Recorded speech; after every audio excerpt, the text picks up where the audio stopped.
was an art teacher, and he wanted to start teaching the crafts, and he just went out and learned them all.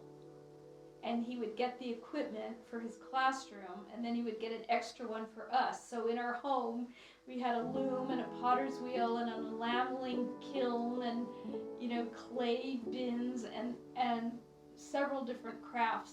He did jewelry, silver, glass, wood. He was a huge woodworker. So anyway, when he learned weaving, I was 10, and I wanted to try it, and he set the loom up for me, and then after that first setup, I was on my own, and I would set it up myself and make what I wanted to make, and I just kept doing that. And then when I went away to college, it was like I needed to bring the loom with me, and it just I always had a studio, and that was my lifelong medium.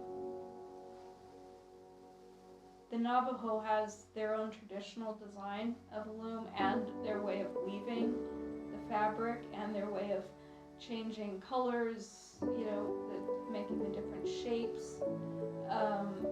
They develop their own style, and we leave them to it. They're masters at it, but they picked up a lot of the working with the wool from the Spanish that came over and brought the sheep, and they kind of made it their own. Yeah, so Navajo weaving was the first tapestry weaving that kind of turned me on to tapestry, and that's what I wanted to do. I love the pictorial aspect, the sort of heavy single object of the rug or the piece, whatever it was going to be, just to know what it was that they were doing. I didn't want to do what they were doing, but I wanted to know how they did it. And the Peruvians have their way of doing it, and the Romanians have their way of doing it, and the Egyptians. And everybody has a style. And then of course the French, the French tapestry, that's their style, and it could be lifetimes worth of study and trial and error.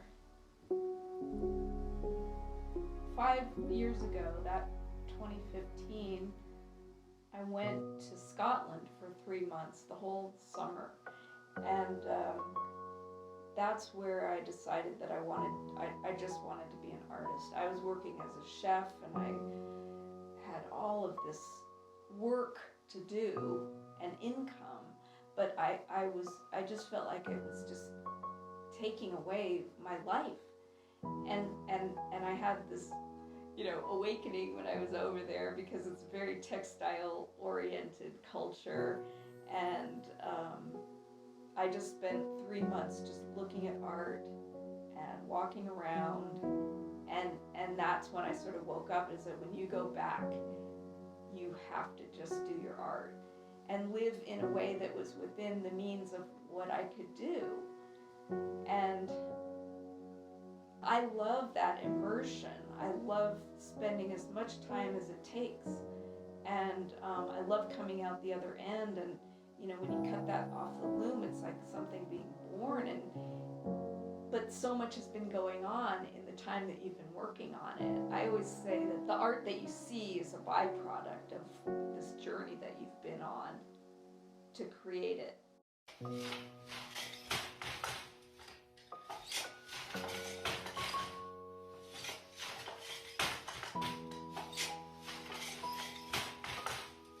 So this is a little sampler. When I first got to Dixon, each day I wanted to make an inch of the color combination I was seeing or something in the landscape.